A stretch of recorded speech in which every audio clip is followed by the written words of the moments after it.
Welcome back to my channel, Ramir Boulder. Breaking. Uh, the Independent Commission for Infrastructure, ICI, has recommended the charges against Ako Bicol Party List Representative Saldico and several Department of Public Works and Highways DPWH official over alleged irregularities in a 289.5 million flood control project in Oriental Mindoro. Ang mga violation po, criminal charges, administrative charges, yan po ang mga violation na nakalap ng Independent Commission for Infrastructure na sa kanilang pag-iimbestiga. Ito po ang unang kaso na ipa-file ng Independent Commission for Infrastructure. Ito po, panoorin nyo. The Independent Commission for Infrastructure recommends to the Ombudsman that charges be filed against resigned Congressman Zaldi Co and several public works officials linked to an anomalous flood control project in Mindoro. This report from Johnson Manabad. The Independent Commission for Infrastructure on Monday recommended the filing of charges at the Ombudsman against resigned party-list lawmaker Zaldi Co and several officials from the Department of Public Works and Highways for alleged irregularities in nearly 290 million peso worth of flood control project in Nauhan Oriental, Mindoro. ICI Chairman Andres Reyes Jr. Ito po yung alleged irregularities na 289.5 million flood control project sa Oriental Mindoro. Kung natatandaan po ninyo, ito po yung binisita po ni Secretary Vince Dizon kasama po si Mayor Magalong sa Mindoro. Kasama po diyan yung kanilang gobernador na nag-inspection na nadudurog po yung na nakitaan po na nadudurog yung semento, yung mga sheet file na ibinaon kulang sa haba, instead na 15 meters ginawa lang 3 meters. Naku po, talagang substandard po. Members Rogelio Singson and Rosana Fajardo along with Executive Director Brian Hosaka turned over their probe findings to the Office of the Ombudsman Monday. Pero ngayon po ay si Mayor Magalong ay nag-resign na po sa kanyang posisyon kasi nga po hindi niya po matutukan yung kanyang trabaho bilang isang mayor sa Baguio City. Kaya po ang ipinilit sa kanya ni ating mahal na Pangulong BBM ay si dating Chief PNP Asurin. According to the ICI, the road dike project located in Mag-asawang Tubig River had a different detailed engineering design. Ito po Mag-asawang Tubig River. Kung ito, familiar po ang mga taga Mindoro kung napapanood nila to. Very familiar po sila rito kasi sila po mismo biktima ng malawakang pagbaha. Nasira po yung kanilang kabuhayan dahil dito sa proyektong walang kwenta. Which only used 2.5 to 3 meter steel sheet piles despite the 12-meter requirement written on the project. ICI identified SunWest Inc., a firm linked to Co, as the project contractor. Ang contractor po pala rito yung dating pagmamay-ari ni Saldico na SunWest Inc. Ngayon si Saldico po nandun sa ibang bansa, hindi malaman kung saan siya nandun.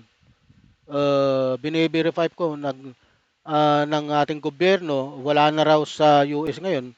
May palagay po sila na nasa Spain. Ito po ay kauna-unahang kauna-unahan po. at sasubmit ng rekomendasyon ng ICI sa Ombudsman. Marami pa pong darating. Pagsusumikap po ang ICI para po mapabilis ang proseso na hindi magsasakripisyo sa quality ng aming trabaho dahil kailangan po namin maging masinop. Also named in the report were Tsaka hindi lang po masinop, dapat sila ay talagang fair. Previous administration at saka present administration. Dapat kung sino ang sangkot sa ngayon at sino ang sangkot ng nakalipas na administrasyon, kasuhan. Yun. Gerald Pacanan, DPWH Mimaropa Region 4B's Regional Director and 16 other officials from the DPWH Regional Office and officers of SunWest. At dahil po dito ay nagrekomenda po ang ICI sa Ombudsman na ipagpatuloy po nila ang kanilang investigasyon tungkol dito po sa proyektong to. Meanwhile, Hosaka assured the public the Commission's investigation is independent and above board amid calls from lawmakers seeking full transparency in its dealings by live streaming its interviews with people linked to the flood control mess. Kung ila-live streaming po ng ang pagdinig, ano po yan napakasalimuot po yan. Papasukan po ng kung sino-sino, impluwensyahan ng mga kalaban, yung makakaliwa at makakanan, may impluwensyahan po yan. Kaya dapat ito, yung ICI dapat maging kailangan po nila maging yun bang tinatawag na hindi nila isa publiko yung kanilang pagdinig. Kasi nga po, hindi na po siya makatarungan kung halimbawa man ilalabas nila. Kailangan maging transparent sila sa kanilang investigasyon. Ang mga nirekomenda nga po palang mga charges, yung mga criminal charges sa mga nasasangkot ngayon na sila Saldico, yung violation po ng Anti-Graft and Corruption Practices Act, Republic Act number 3019, malversation of public fund and relation to the falsification of public document by a public officer, Article 217 in relation to Article 17 of the revised penal code, violation of the government procurement Reform Act, Republic Act number 9184. Oh, administrative charges, violation of the Code of Conduct and Ethical Standard of the Public Official and Employees, Section 4A and 7A and B, potential breaches of civil service rules and regulation. Ayan po, napakalinaw po ang mga violasyon. Individual name in the report. Ito na po, si Saldico. Recommended for charges of receiving unwarranted benefits in relation to construction project of SunWest Inc. with potential link to beneficial ownership. DPWH official. Ito po yung mga pangalan ng mga nirekomendang kasuhan. Gerald Pacanan, CISO 3, Regional Director, DPWH Mimaropa, alleged for approving progress billing and disbursement vouchers despite the use of substandard materials. Other officials, including Assistant Regional Director Jane Ryan Altea and Ruben Santos Jr., Construction Division Chief Dominic Serrano and other engineer Felizardo Casuno. Alleged irregularities, use of substandard steel sheet piles 2.5 to 3 meters instead of the required 12 meters. Ang required po kasi 12 meters.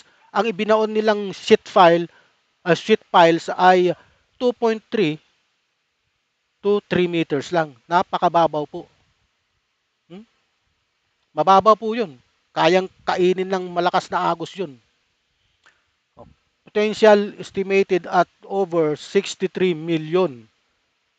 Deficiencies in documentation supporting progress billings including reuse, photograph, and missing records. False certification by DPWH official attesting to compliance with the specification and workmanship. Yan po ang mga violation na commit ng mga taong unang-unang inirekomendang para kasuhan ng ICI. We will be independent. We will be deliberate. We will not allow anyone, any group, to use us for any political agenda or leverage. Because we want to seek the truth. We want to know who was really responsible for this mess. Mamamayang Liberal Party List Representative Leila de Lima argued ICI hearings must be open to the public to regain the trust of the people.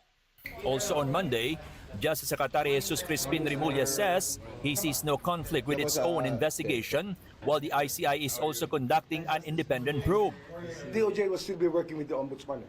Kasi ang kalahati ng kaso niyan, if it involves other cases and private persons and lower salary grades, the RTC, DOJ nagpaprosecute.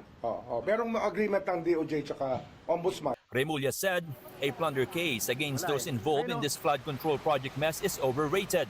The DOJ chief admits it will take time to put those involved in the massive public works corruption behind bars. On Monday, President Ferdinand Marcos Jr. appointed former PNP chief Rodolfo Azurin Jr. as the new special advisor and Ito na po si Asurin, yung dati pong Chief of Police. Siya po ang ipinalit kay Benji Magalong ng Baguio City. investigator of the ICI, replacing resigned Baguio City Mayor Benjamin Magalong. Marcos Jr. appointed Azurin to the helm of the PNP on August 2022 and served for about 8 months before retiring in April 2023 after reaching the mandatory retirement age of 56. According to Malacanang, the president respects Magalong's decision to resign following allegations of conflict of interest. Johnson Manabat, ABS-CBN News. Taliwas po sa mga na binabalita po ng ating ibang kababayan dyan na si Magalong daw po ay hindi nag-resign. Nag-resign po siya. Kasi po may mga kumakalat na balita na mga ginagawang kwento na naman ngayon ng mga kabilang kalaban, yung mga DDS na hindi daw po siya pinag-resign. Nag-resign po siya dahil nga sa conflict of interest. Okay, ano po ang inyong opinion? Huwag niyo pong kalimutang mag-like and subscribe sa aking channel, Ramir Boulder. Ito po ay malaking tulong po ninyo sa akin. Marami pong salamat sa inyong panunood.